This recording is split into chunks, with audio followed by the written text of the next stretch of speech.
Bem-vindos ao E Agora Doutor, o podcast que coloca a saúde em suas mãos. Eu sou Kelly Mendes, gerente de comunicação e marketing do Eco Medical Center. Aqui vamos conversar com especialistas para responder as maiores dúvidas de vocês, trazendo os melhores tratamentos, diagnósticos, procedimentos para descomplicar a medicina, tudo baseado em ciência. Hoje o episódio é sobre pediatria e volta às aulas, e para isso trouxemos duas autoridades no assunto, a doutora Bruna Schuster e a doutora Fabiana Bernieri, que são pediatras do Eco Medical Center.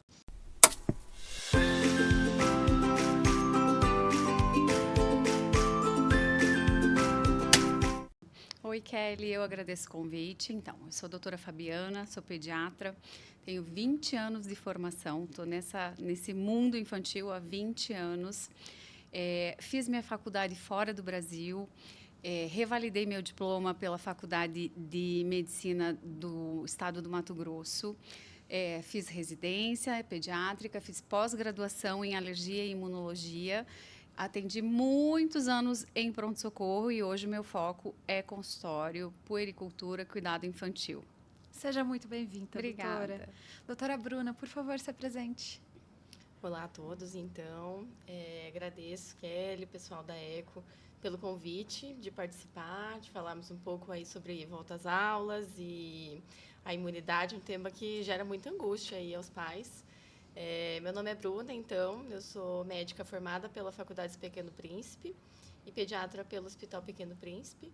Eu faço atendimento de puericultura em consultório, mas também estou do outro lado ali no pronto atendimento, atendendo bastante as queixas agudas. Ai, que bacana. Seja muito bem-vinda, doutora Bruna.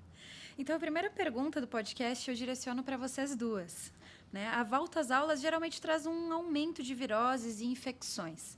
O que os pais precisam entender sobre imunidade infantil nesse período? Eu costumo dizer que a imunidade da criança é uma imunidade em construção. Então, a criança vai pegar, né, mais infecções virais, bacterianas, do que os adultos. Isso não quer dizer que é uma imunidade baixa, é uma imunidade em construção. A imunidade vai estar aí considerada completa. E a doutora Fabi me corrige aí que está, né, Há mais tempo? há mais tempo nessa área. É uma imunidade que vai se formar ali na adolescência. Então, o calendário vacinal está se completando ainda. Tem a questão da exposição aos vírus, às bactérias. Então, a criança vai se expondo ao longo dos anos. Os anticorpos ali, as células da imunidade, elas estão aumentando em número, em qualidade. Então, é uma imunidade em formação mesmo. Exatamente. Os pais, eles trazem essa preocupação e é uma preocupação genuína e verdadeira, porque é o que a gente vê na prática do dia a dia. Por quê? Porque essa criança, ela, antes de entrar na escola, ela vivia num ambiente familiar onde ela tinha contato com 2, 3, 4 vírus, com os vírus da família. A partir do momento que ela entra num grupo, ela vai ter um contato que vai multiplicar. Então, vai ser 10 crianças, 12 crianças, 15 crianças. Cada uma dessas crianças traz um vírus ou 2 vírus das suas casas, né? Então, como a Bruna falou, é uma imunidade em construção, é um sistema imune imaturo. E, então, ela vai ter contato com esses vírus, vai desenvolver as doenças, mas eu quero deixar uma informação para acalmar um pouquinho o coração dos pais, porque é através desse mecanismo que os filhos vão ficar fortes. Então, o contato com os vírus, o desenvolver a doença gera a imunidade, a resposta imune. Então, esse sistema imune vai criar uma memória, vai criar uma defesa, com isso vai se defender daquele bicho, vai guardar uma memória e numa próxima exposição ele já não vai mais adoecer. Então é uma coisa comum que deixa os pais bastante aflitos, mas mostra que o sistema imune dessa criança está funcionando. Ele está reagindo, ele vai ficar doentinho, ele vai melhorar, ele vai pegar outra virose, faz parte do processo. Então, vai acontecer? Sim, mas essa criança vai se capacitando cada vez mais para enfrentar o mundão lá fora. Perfeito, doutoras. A imunidade ela se faz na infância, né? Na verdade, a gente nasce com uma imunidade nossa e depois inata, que nós chamamos, né? O nosso sistema imune inato que vem conosco. E depois, com o passar do tempo, ao longo da exposição aos patógenos, a gente vai melhorando essa imunidade. Então, para isso, a gente recebe vacinas, que é o que vai, né, ensinar o nosso sistema imune a se defender, as doenças. Então, ela vai se adaptando, se aperfeiçoando com o passar dos anos. Mas ela vai ficar completa e funcionante lá na adolescência. Perfeito, como a doutora Bruna trouxe no início, né? Perfeito, perfeita colocação. Quais são os sinais, doutoras, que a criança está tendo dificuldade no processo de adaptação escolar? A adaptação escolar em si é um processo difícil por si só, tanto para a criança quanto para os pais. É um processo de muita mudança, o ambiente muda, a rotina muda, as interações mudam. Então, é um processo que dura ali de uma semana até um mês e tem toda a sua dificuldade por si só. É muito comum a culpa dos pais em transmitir o cuidado para outra pessoa, um cuidado em um período integral. Mas a gente tem que ficar atento aí de dificuldade quando uma criança que chega em casa chorando. Então, ir para a escola chorando faz parte nesse começo, dura aí alguns minutos, mas normalmente ali ela vai brincar, vai mudar de foco, o choro melhora, mas voltar para casa chorando, isso liga para a gente um alerta. Uma criança que é o que a gente chama de somatiza, então fala aí de uma dor de barriga, uma dor de estômago, uma dor de cabeça, que a gente pesquisa algumas coisas e não acha, né, uma causa médica, uma causa explicável para isso, e costuma ser mais quando volta da aula ou antes de ir para a escola, melhora no final de semana, também temos que ficar atento em relação a isso. A adaptação é difícil para os dois. É difícil para os três, porque para a professora também. Uma professora que recebe um aluno novinho também sofre no começo. É um processo como tudo na vida. Então, para o processo de adaptação, não tem como a gente dizer ou rotular aqui, porque é individual. Depende de cada criança, depende da personalidade dessa criança. Mas a dica, o conselho, o recado que a gente pode deixar aqui para as mães é que, assim, a criança, ela se espelha no comportamento dos pais. Então, se essa mãe está muito nervosa, se essa mãe está muito... Às vezes, a mãe chora mais que a criança para ficar quando deixa na escola. Então, tentar transmitir segurança, deixar essa criança explicar tudo o que vai acontecer. Criança funciona muito bem através da previsibilidade. Ela saber o que vai acontecer deixa ela muito mais tranquila. Então, explicar, filha, você vai para a escola, a mamãe vai deixar você aqui, vai ter os amiguinhos, vai ter a professora, depois de um tempinho a mamãe volta a buscar. Então, deixar tranquilidade dos pais, explicar o que vai acontecer, jamais mentir, dizendo que a mamãe está aqui fora, sendo que a mamãe não está aqui fora, então vai dizer a mamãe vai sair, mas a mamãe vai voltar. Todas essas coisas que são pequenas, elas fazem muita diferença e tem que dar tempo ao tempo.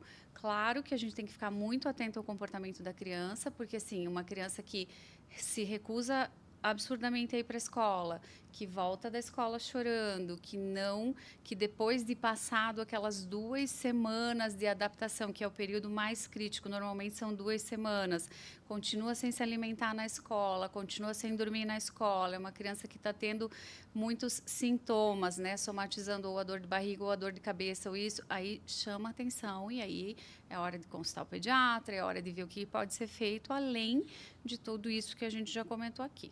Perfeito, perfeitas colocações. Eu acho que essas estratégias para lidar com essa dificuldade é muito importante, né? Fazem total diferença. Perfeito, total diferença. Perfeito. E sobre a alimentação, também tem alguns desafios relacionados quando a criança começa a ir para a escola, né? Como é que a família pode preparar lanches? Quais são as dicas de vocês para essa introdução alimentar na escola, talvez? Como poderia acontecer isso de uma forma mais orgânica, que a criança não sinta tanta diferença, ou se sente tanta diferença? Quais são as estratégias para lidar com isso? Eu vou falar, porque eu sou mãe, já passei por isso, já preparei lancheira, então deixa para mim essa. Eu vou atender dessa vez. Na verdade, nós temos dois tipos de criança que quando entram na escola. Tem aquelas crianças que, uma vez na escola, passam a comer melhor, porque vêm os amiguinhos comendo e imitam aquela atitude, e aí a mãe fala, doutora, ela come na escola? Ela come brócolis, em casa ela não come. Então, temos esse, e temos a outra, que é aquela criança que já come bem em casa, talvez, e aí chega na escola e sente a diferença do paladar. Então, qual que é a nossa dica aqui também, né? Tentar, se é uma criança que come bem, se é uma criança que já tem uma rotininha, é levar para a escola essa rotina. Então, por exemplo, a lancheira do meu filho, filho de pediatra, comia saudável sempre. Hoje não come mais, mas quando pequeno, quando eu controlava, ele comia bem. Então, a lancheira dele eu sempre procurava, primeiro de tudo, a criança é lúdica, a criança ela está desenvolvendo todos os sentidos. O comer não é só aquilo que ela vai colocar na boca, é aquilo que ela vê, é o cheiro que ela sente, é a embalagem. Então, uma lancheira organizada para começo de conversa, uma lancheira bonitinha, com as divisórias, porque é diferente você abrir a lancheira e encontrar tudo arrumadinho do que você abrir a lancheira e encontrar a maçã em cima do pão, sabe? Então, tentar fazer bonitinho. Aí eu sempre falo, deixar, assim como eu falo no prato do almoço, no pratinho da janta, ensinar a eles que precisa ter cores ali e não deixar só o branco, o carboidrato, o pão e a bolacha. Não. Então, a gente vai colocar lá um morango, um tomatinho cereja, que são os vermelhos. Aí eu vou escolher uma banana, né? Estou dando os exemplos de frutas, mas sempre tem que ter uma fruta, um carboidrato. Aí você pode, se a escola permitir, um iogurte com uma granola feita em casa. Pensando em proteína, se é uma criança que vai ficar mais tempo na escola, você pode fazer um sanduichinho de atum, um franguinho desfiado, são várias coisas que a mãe... Um creminho de ricota, se é uma criança que pode comer leite. A granola feita em casa é muito legal, porque aí você escolhe as sementes que a criança costuma comer, você faz com melzinho. Enfim, tem muitas coisas que dá para fazer. Manter mais ou menos a rotina da casa para levar para a escola. Eu fazia isso na lancheira do meu filho e sempre funcionava. Água. Quando eles vão para a escola, às vezes eles esquecem de tomar água ou se distraem e tal, e a professora tem que cuidar muito. Então, vocês têm que ter uma garrafinha bem bonitinha do personagem que eles gostam, deixar na lancheira e falar, filho, toma água. Chegou em casa, tira aquela lancheira da mochila. Eu sei que às vezes vocês estão cansadas, mas tem que tirar a lancheira, e verifica a garrafinha de água para ver se eles tomaram uma quantidade boa de água. A bebida que você vai mandar, não mandem suco de caixinha, não mandem água de coco de caixinha. Então, tenta mandar o suco da fruta. Se não dá para mandar o suco da fruta, manda uma água saborizada, mas evitar os ultraprocessados. Eu sei, meninas, eu sou mãe. Às vezes vai. Nem sempre dá para a gente fazer uma lancheira perfeita e tá tudo bem. Então, o dia que for a bisnaguinha com a bolacha doce, porque vai acontecer, no outro dia você compensa e volta para a lancheira saudável. Então, essa é mais ou menos a minha dica de quem já tem um grandão que passou pela escola e que, graças a Deus, comia bem. A lancheira divertida é ótima, né? A minha era do Ruge, na época. Perfeito, que legal. Meninas. Excelentes colocações, doutora Fabiana. Inclusive, você citou uma frase que é quem pode comer leite, né? E leite. E quando tem uma intolerância, quais são as dicas para lidar com essa lancheira para a criança e como ela consegue lidar com isso na escola? Intolerância é fácil, o problema é alergia.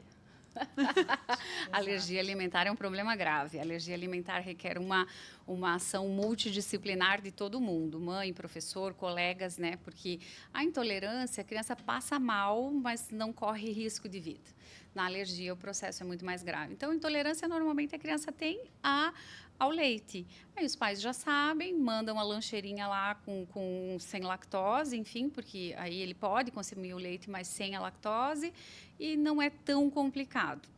O que eu vejo dificuldade e um pouco mais que requer bastante, né, no caso, mais atenção, é a alergia alimentar, porque aí é todo um processo onde a escola tem que ser avisada que essa criança tem alergia a certo alimento.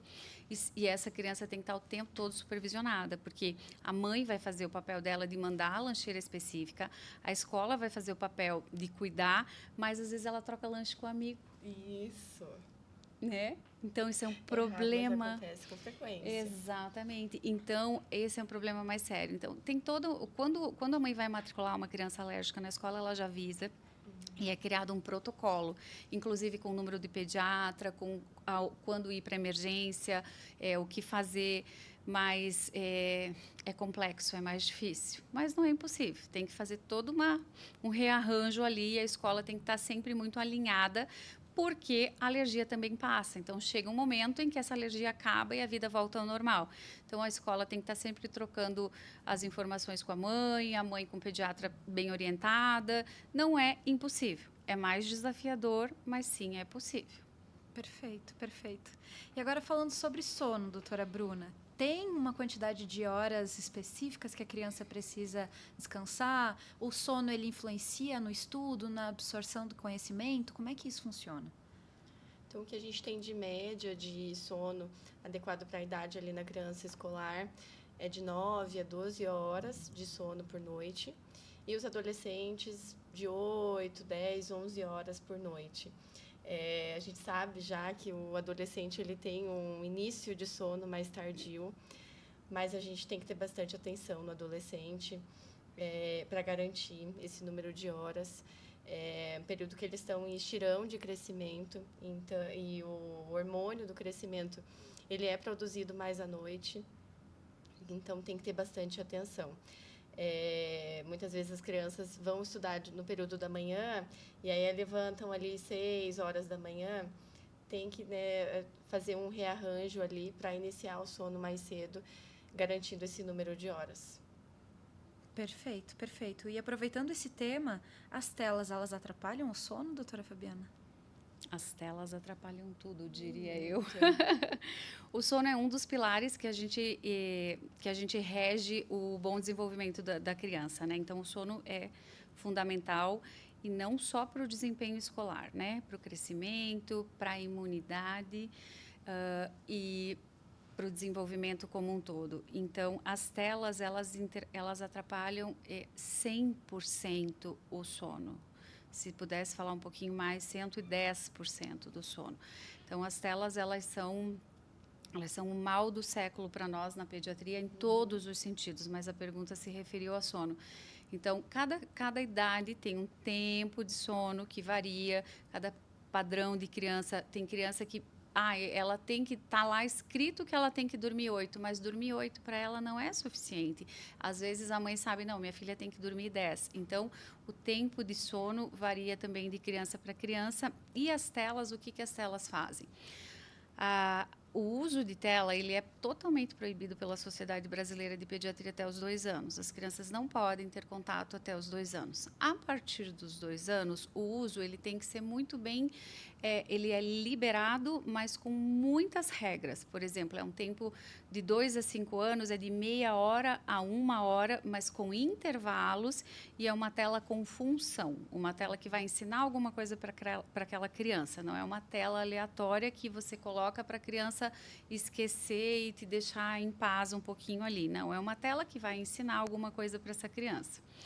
Quando eu estou falando de uma criança escolar, vamos dar um exemplo de uma rotina normal de uma casa normal. A criança chega da escola 5 horas no período da tarde, aí ela toma o banho, ela janta, e aí nesse período, às vezes, os pais entregam a tela ou ligam a televisão. No período em que a criança já tinha que estar fazendo a rotina do soninho. Então, eu vou lá, eu ligo, eu deixo minha criança em contato com a tela, enquanto eu estou preparando a janta ou enquanto eu estou ali. Só que esse período de tela, ele vai estimular, vai fazer uma hiperexcitação nesse cérebro, tá?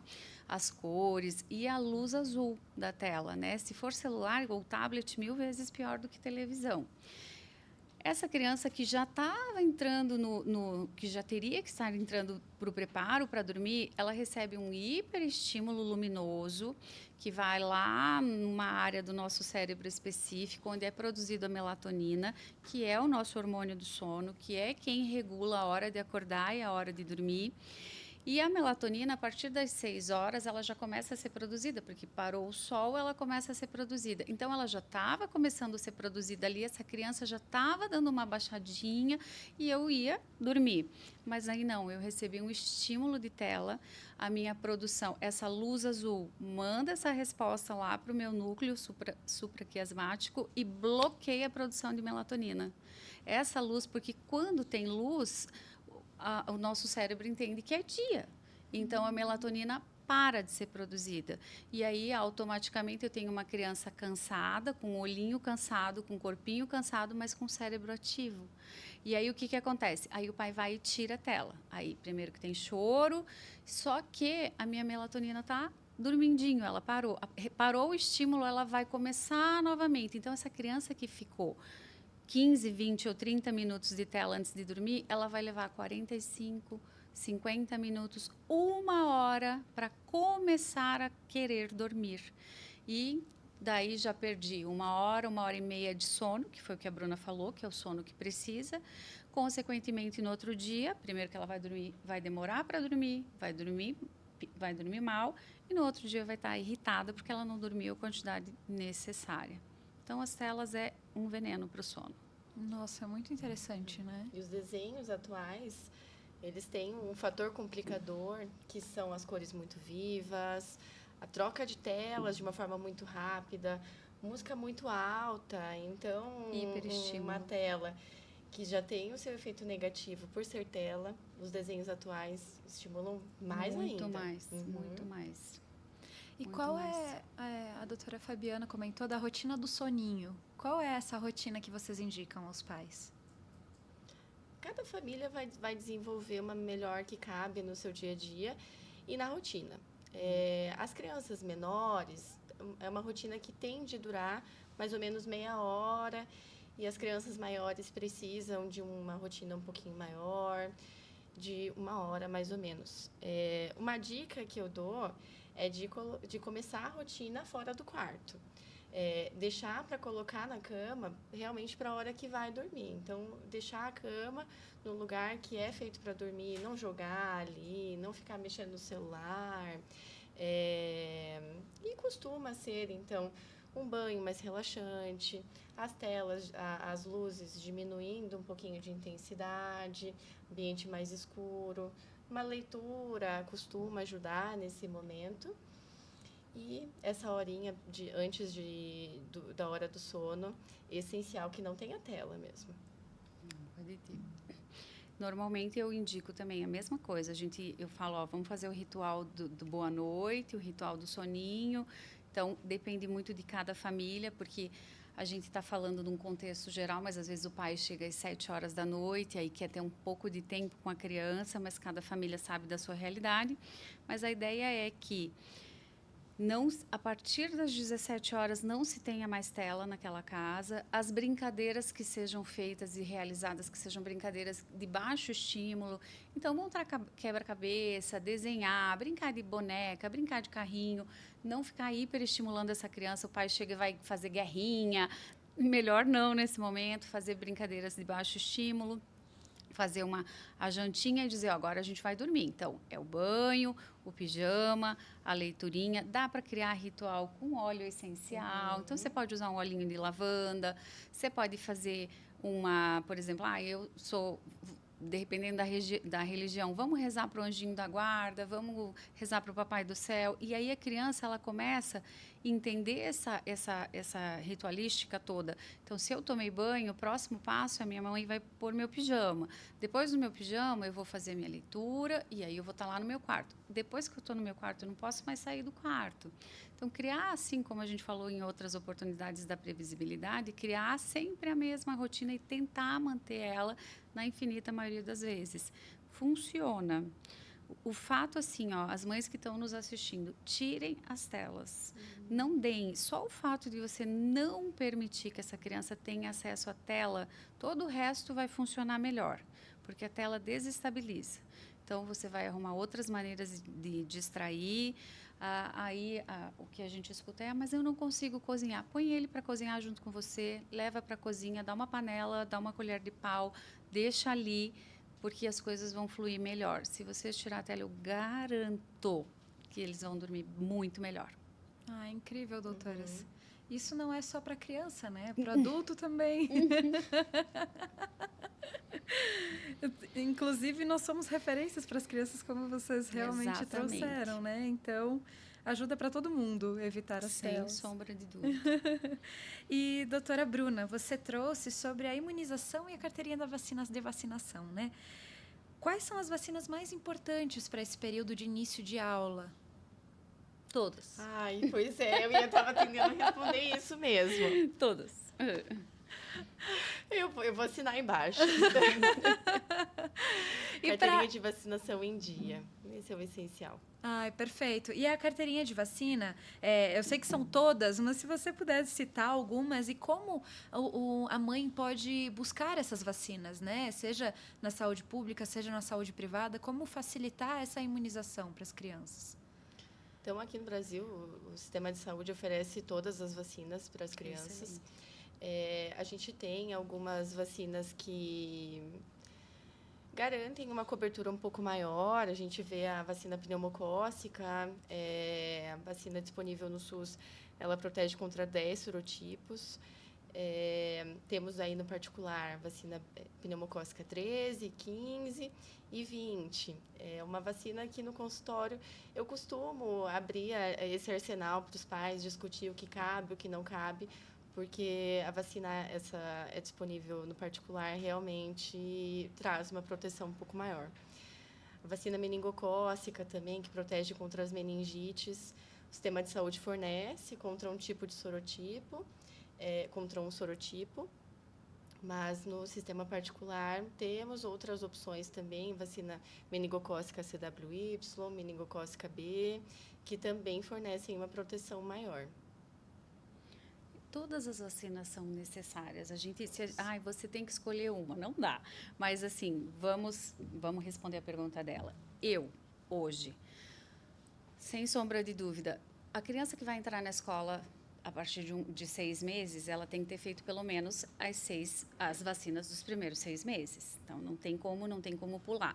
Que é a penta, a rotavírus, a pneumo e uma das meningites, né? A meningo C, se for feita na rede pública. A partir de 1 ano, ela tem que ter a tetraviral, que é sarampo, cachumba, rubéola, varicela, que são doenças virais e com isso propagação muito maior, muito mais comum, graças a Deus, do que meningite. Então, a tetraviral, a da meningite é indispensável. Então, na rede privada, meningite ACWY, que confere uma proteção um pouquinho maior. O SUS agora trouxe para nós com 1 aninho, então as crianças de 1 ano já estão recebendo. E a meningo B, então tetraviral, as da meningite, a pneumo, porque hoje muitas das infecções bacterianas são provocadas pelo pneumococo, né? O pneumococo causa otite, sinusite, amidalite, pneumonia e meningite. Então, protegendo a criança com essa vacina, você está ampliando a proteção para todas essas doenças, inclusive as meningites por pneumococo, elas subiram muito. Antes, pneumococo fazia só praticamente essas doenças de via respiratória, agora elas estão fazendo bastante meningite. E aí a gente tem um probleminha na nossa rede pública que a pneumo 10 ela está ultrapassada, que é a vacina que o governo oferece.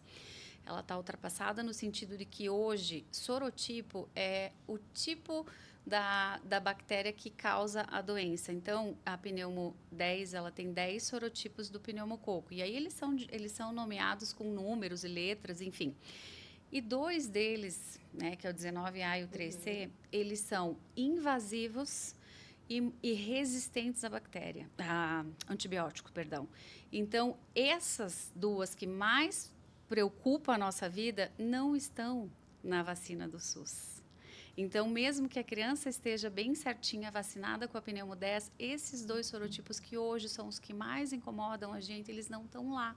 Então, essa criança não está coberta. Então, a gente sempre orienta que o pai, podendo fazer ou a 13, ou a 15, ou a 20, porque daí nessas outras já tem esses sorotipos, aí amplia muito a proteção.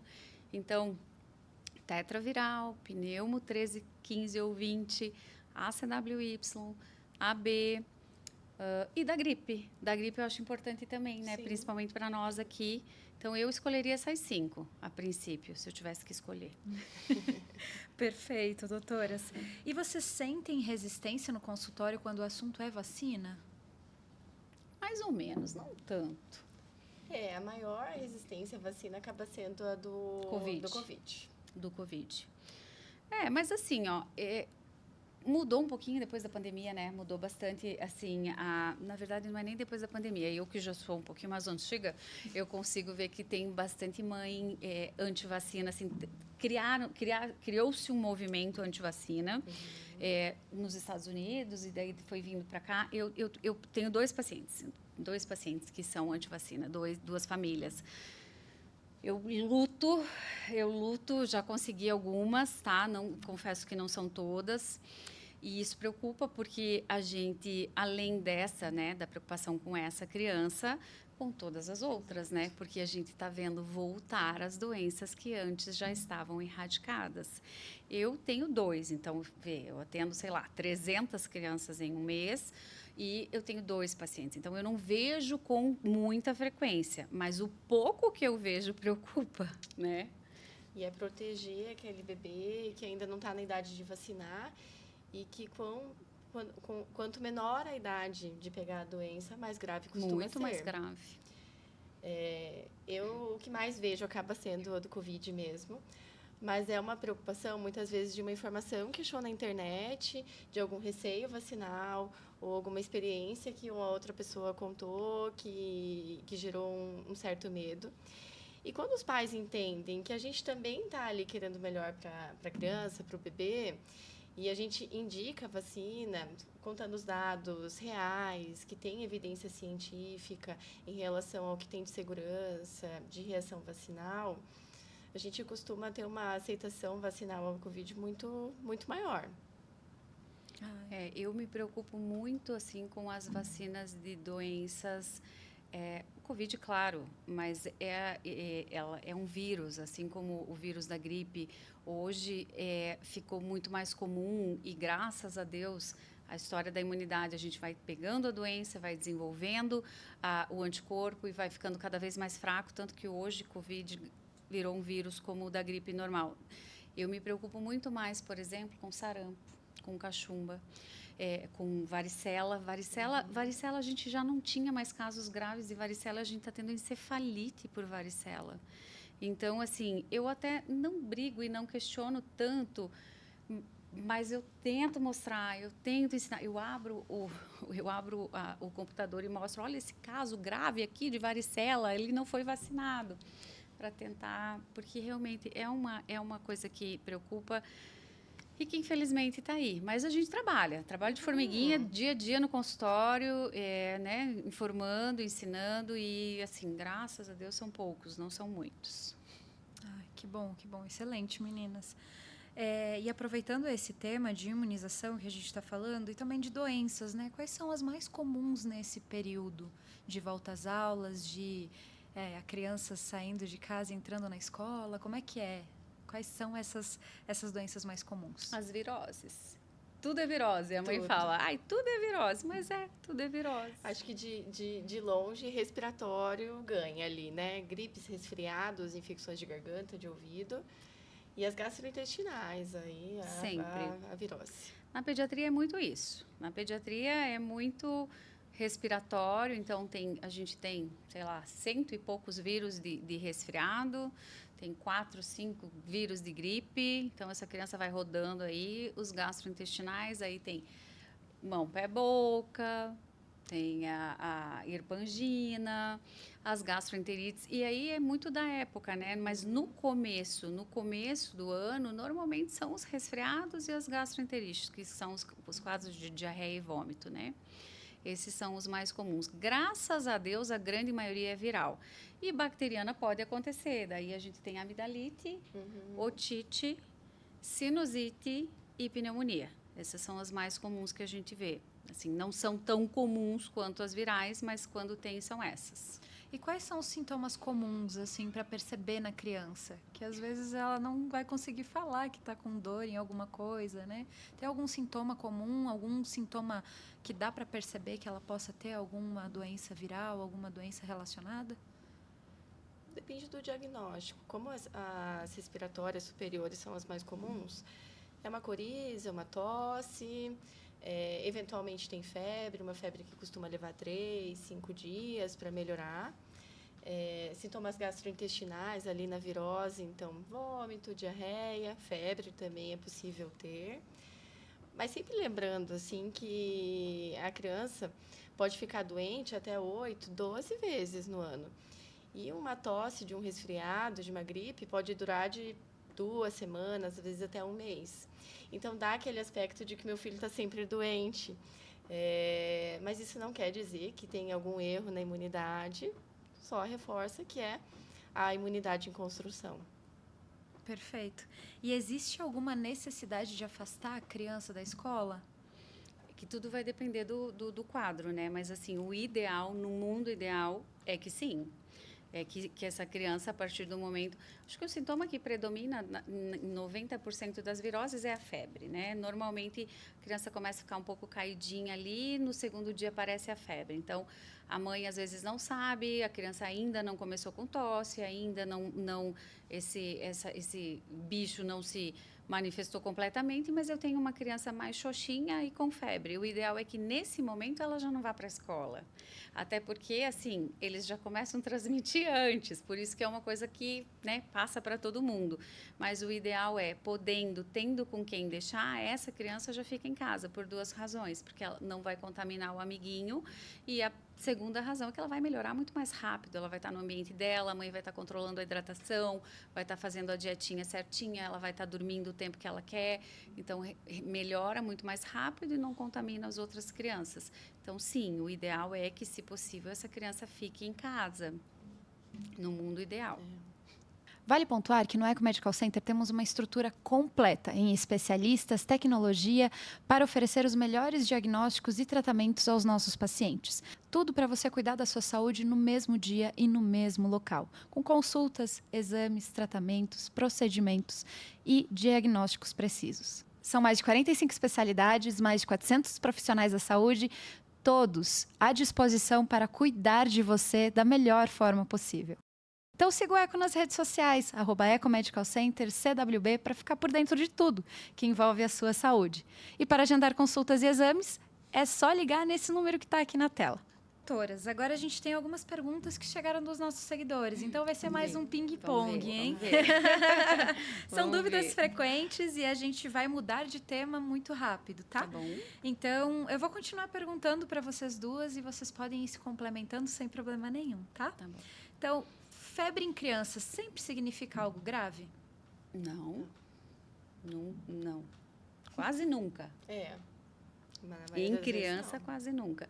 A febre, a gente tem um termo na pediatria que a gente chama de febrefobia, que as mães morrem de medo de febre e elas não deveriam ter medo da febre, porque a febre é um sinal de que o corpo dessa criança está funcionando. A febre, ela é um sinal de alerta de que algo pode acontecer. Então, a febre, vamos dar um exemplo, um vírus de resfriado. A criança inalou, teve contato com esse vírus, ele conseguiu ultrapassar as mucosas e aí ele chegou na nossa corrente sanguínea. O nosso centro da febre fica aqui na cabecinha, nosso termostato, as citocinas, que são as respostas, né, imediatas do organismo ali frente àquele patógeno, eles mandam um sinal para quê? Vamos fazer uma febrezinha para matar esse vírus, porque os vírus, às vezes, as mães não sabem, na grande maioria das vezes, elas não sabem, o vírus, ele é termolábil, ele morre com a temperatura. Então, num primeiro momento, o corpo daquela criança, ela abre mão do mecanismo de defesa inato dela para tentar erradicar aquele sintoma. E numa infinita maioria das vezes eles conseguem, tanto que a mãe fala assim, ele teve uma febre, durou um dia e depois não teve mais nada. Bingo, meu sistema imune funcionou. Então, a febre, primeiro, a gente deveria adorar a febre, porque ela que está sinalizando que tem alguma coisa ali. E você vai ter né, Bruna? O que a gente fala e explica para as mães em relação à febre? Num primeiro momento, pelo menos é o que eu explico para elas. Não medique a febre num primeiro momento, medique a criança que está com febre, porque quantas vezes a gente pega a criança com 39 e ela está super bem? Então, você deixa aquele mecanismo de defesa ali funcionar. E aí a partir do momento que a criança começa a ficar xoxinha ou começa a reclamar de uma dor de cabeça, aí entra o antitérmico. Aí você medica essa febre, no outro dia aguarda, observa, aumenta a hidratação, observa como é que essa criança vai ficar. Segundo dia de febre, e aqui é uma dica super importante, que é a febre, ela está espaçando o intervalo entre uma febre e outra, isso é um bom sinal. O sistema imune dessa criança está dando conta dessa febre. Então, cada vez está ficando mais longe o intervalo o espaço entre as febres. Então, relaxa, não precisa levar para o pronto-socorro, calma. Agora é o contrário, é uma febre que eu mediquei, passaram-se 2, 3 horas, ela voltou com a mesma intensidade, febre de 39, 40. Opa, então aí já não está mais certo. Então, a febre não é vilã, a febre, as mães precisam ter calma, observar essa criança, medicar se necessário e ficar atenta aos sinais. Então, febre que volta muito rápido ou febre com criança muito prostrada, aí é perigoso. Do contrário, espera, deixa esse sistema imune funcionar. Eu costumo passar isso também. Ótimo. Medicar com o objetivo de deixar a criança confortável. Tanto que pode ser que passe a 1 hora ali depois de ter dado o antitérmico e a temperatura não vai ficar como é fora de um resfriado, de uma gripe, não vai ficar 36. Ela vai ficar ali 37, 37,5. E a criança estando confortável, tá tudo bem. Relaxa, a gente chama de estado febril e não precisa fazer nada. Deixa, só observa. Excelente. Como sei se minha criança tem baixa imunidade? Quer falar? A gente se preocupa em relação a uma baixa imunidade, algum erro no processo da formação da imunidade, principalmente relacionado a infecções bacterianas de repetição. Então, uma criança que já teve 2 pneumonias no ano, 4 ou mais infecções de ouvido, sinusites no ano, uma infecção grave que precisou ir para a UTI por uma infecção bacteriana, ou infecções de pele muito profundas, e isso liga o alerta. Exatamente. As viroses, tanto que quando a gente estuda, lá no começo, quando a gente pega o Nelson para estudar, uma criança que entra na escola, ela vai ter de 10 a 12 quadros de vírus no ano, no primeiro ano. Então, ela vai ter um vírus, no mínimo, um vírus por mês.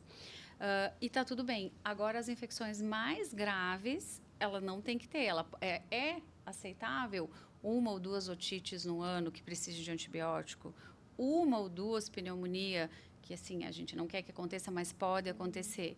Então, uma deficiência da imunidade, ela está intimamente ligada com a gravidade das doenças, tá? Então, doenças graves em crianças indicam, sim, que pode haver uma deficiência, que essa criança já nasceu com problema imunológico, doenças graves. Excelente. Uma seguidora perguntou: meu filho não quer comer na escola, é normal? É normal. Dependendo da idade deles, não. Criança e não querer comer é super normal. Muda a rotina, Muda a rotina. Muda quem oferece, muda textura, o quê? sabor. Muda, então é normal.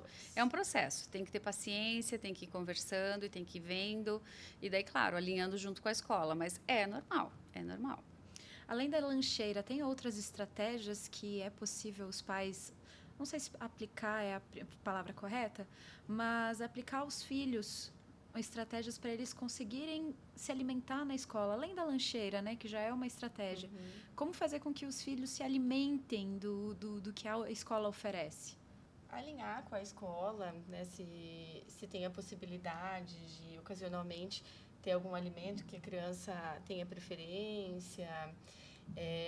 Costuma ser um hábito que a criança leva de casa. Então, uma criança que come em família, que gosta de mexer com os alimentos, isso costuma facilitar o processo de comer em casa, fora de casa também.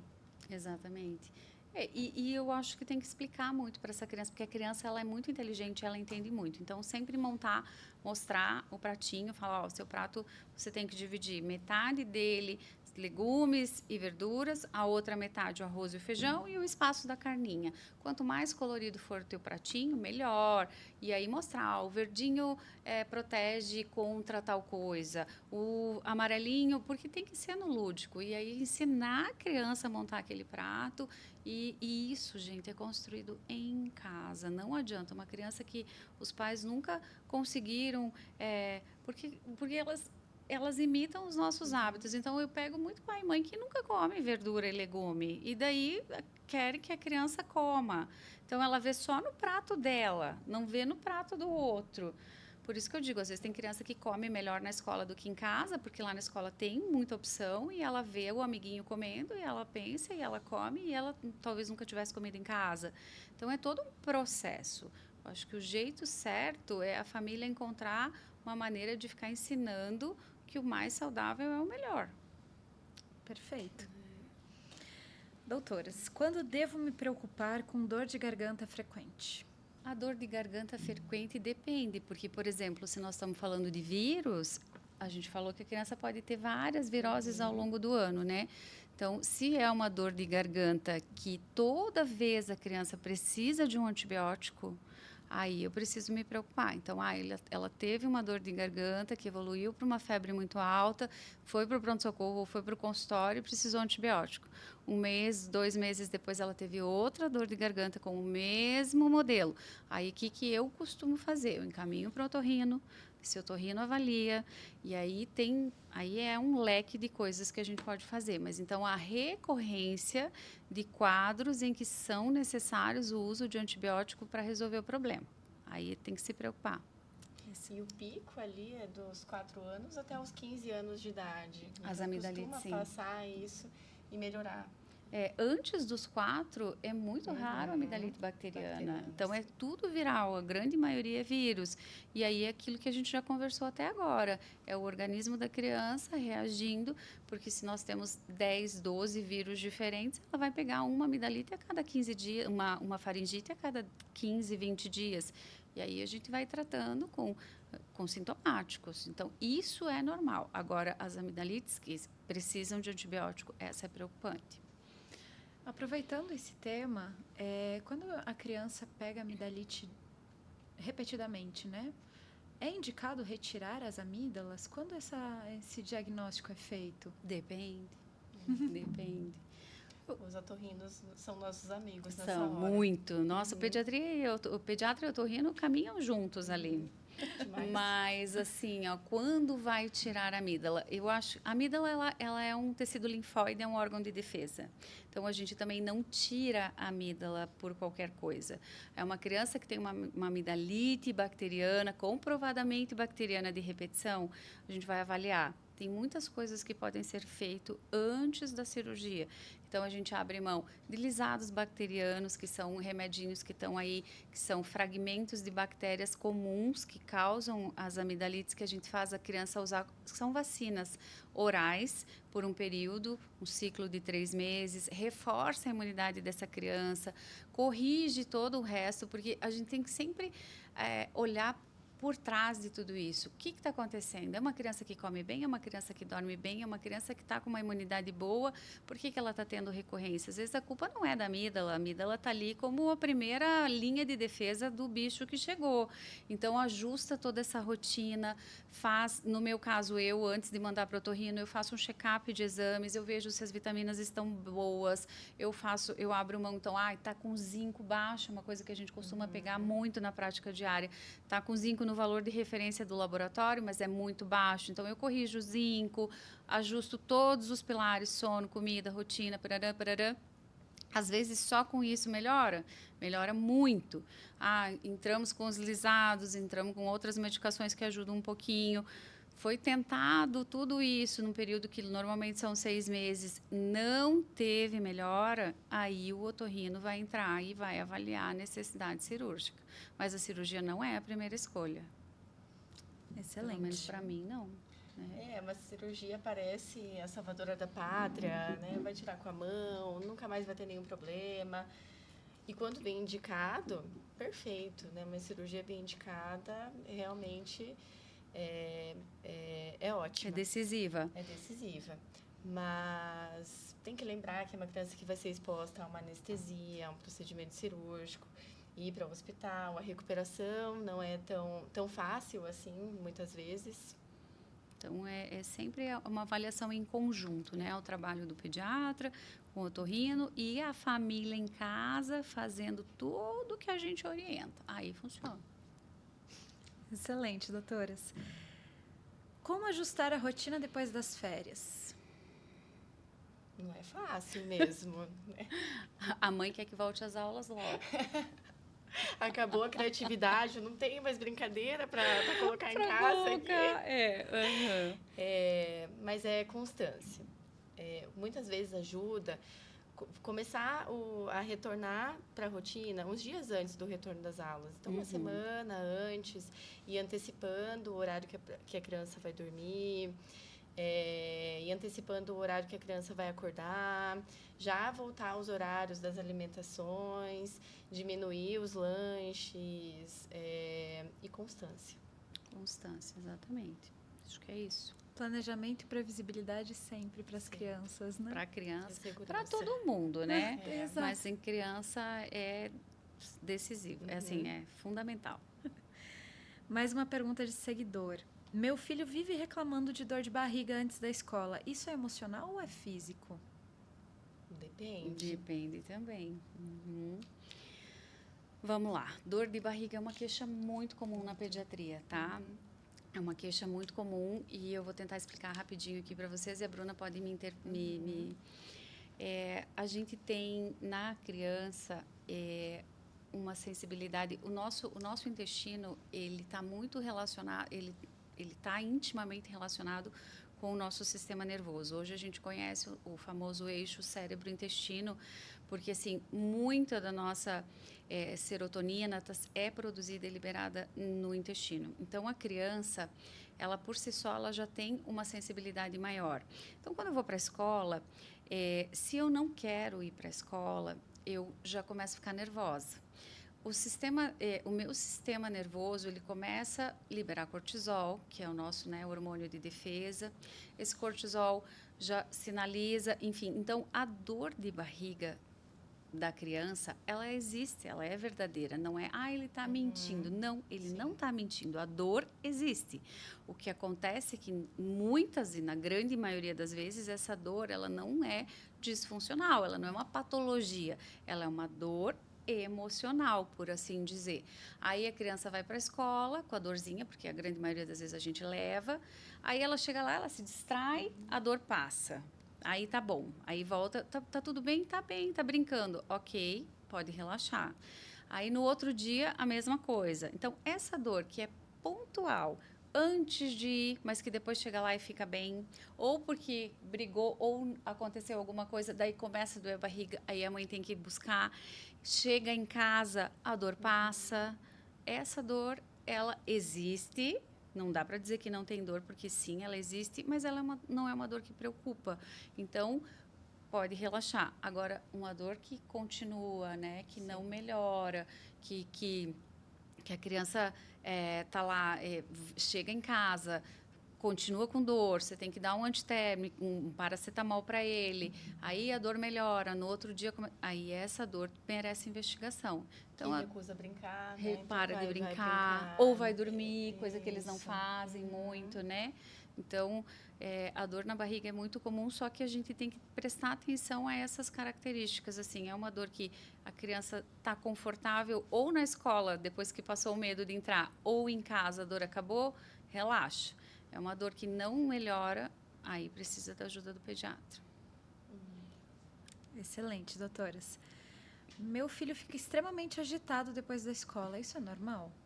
Então, a criança, ali no período que ela está na escola, ela está exposta a uma regulação das suas emoções, a uma mudança da rotina, a novas e diferentes interações. E aí ela voltar para casa e estar num ambiente que, querendo ou não, ela vai se sentir mais segura, vem aí essa explosão de euforia. Ela se liberta. Se liberta. E uma coisa também que na criança, às vezes o cansaço se manifesta também como uma agitação. Então, O identificar sono. se essa criança não está cansada, com fome, com alguma necessidade ali a ser ajustada. É super comum, é isso mesmo. Perfeito, perfeito. E qual é a quantidade de água que uma criança deve beber por dia? Normalmente, depende do peso, mas assim, a gente orienta que ele vá tomando água várias vezes ao longo do dia, depende da idade, mas no mínimo 500 ml numa criança em idade escolar. Então, vai oferecendo toda hora. As professoras têm que lembrar, né, porque eles se esquecem, por isso é importante a garrafinha. A garrafinha e vai fazer a checagem da garrafinha quando chega em casa. Eu diria que de 250 a 500 ml de água nesse período. Excelente. A criança precisa de uma rotina rígida ou isso atrapalha? A rigidez não é tão interessante, mas a rotina é essencial. É uma previsibilidade de ações, de rituais, é segurança para a criança, garante um desenvolvimento mais adequado. Então, ter horários ali, saber o que vai acontecer em sequência. Eu vou voltar da escola, minha mãe vai me dar um abraço, meu pai vai me perguntar como é que foi a escola, e aí eu vou jantar, vou tomar banho. Mas sem muita rigidez, assim. A rigidez, ela acaba gerando até uma ansiedade maior. Então, se ater tanto ao horário, meu Deus, estou atrasado aqui 20 minutos por causa do trânsito, mas é a hora que ele tem que estar dormindo. Não tem grandes problemas isso acontecer eventualmente. O importante é ter essa previsibilidade. A criança saber o que vai acontecer, mas não ficar atenta a horários. Eu, particularmente, não gosto da moda nova de agora, que são os aplicativos. Aplicativo para dar mamar, aplicativo para pôr dormir, aplicativo para soneca, aplicativo para salto de desenvolvimento, aplicativo... Isso engessa o comportamento e traz mais ansiedade do que benefício. Então, sim, ter uma rotina constante sempre que possível é perfeito, é necessário, é vida, mas sem uma rigidez absurda de que tem que ser 8 horas. Às vezes vai ser 7h40, às vezes vai ser 8h20. Então, a rigidez não é legal para nada. Perfeito. Quando me preocupar com tosse que não passa? Depende, tem tosses que são mais carregadas, tosses mais secas. Vai depender, assim, então, como é que está o desenvolvimento da criança, o ganho de peso, o crescimento, se tem esforço na respiração, se tem alguém na família com alguma doença, ali, algum contato próximo com uma doença infecto-contagiosa que a gente precise se atentar. Outros sinais ali de uma febre que vai e que volta, chama atenção. É complicado porque, assim, é um período que vai ter muita tosse. Curitiba, a criança tem muita tosse. Adulto tem muita tosse. Curitiba, a gente tem tosse o tempo inteiro. Sim. Então, assim, os sinais de alerta que eu acho que as mães têm que estar bem atento como que essa tosse acontece e como que essa criança reage diante dessa tosse. Ele tem tosse, mas ele está brincando, está comendo, está dormindo, continua seguindo a vida dele apesar de tossir. Ou ele tem tosse, mas é uma tosse que limita o sono, acontece só quando vai dormir, é uma tosse acompanhada de não querer comer, inapetência, é uma tosse onde onde a criança mostra sinais de que ela está ficando debilitada, aí eu preciso me preocupar. Porque a tosse, assim como a febre, como eu falei anteriormente, ela é um mecanismo de defesa. Se nós não tossíssemos, nós não estaríamos aqui. A gente já teria se engasgado e morrido com a nossa saliva. Então, a tosse, ela é uma maneira que o corpo tem de limpar as vias aéreas. E as mães, elas não querem que a criança tossa em momento algum. E não é assim. A criança precisa tossir.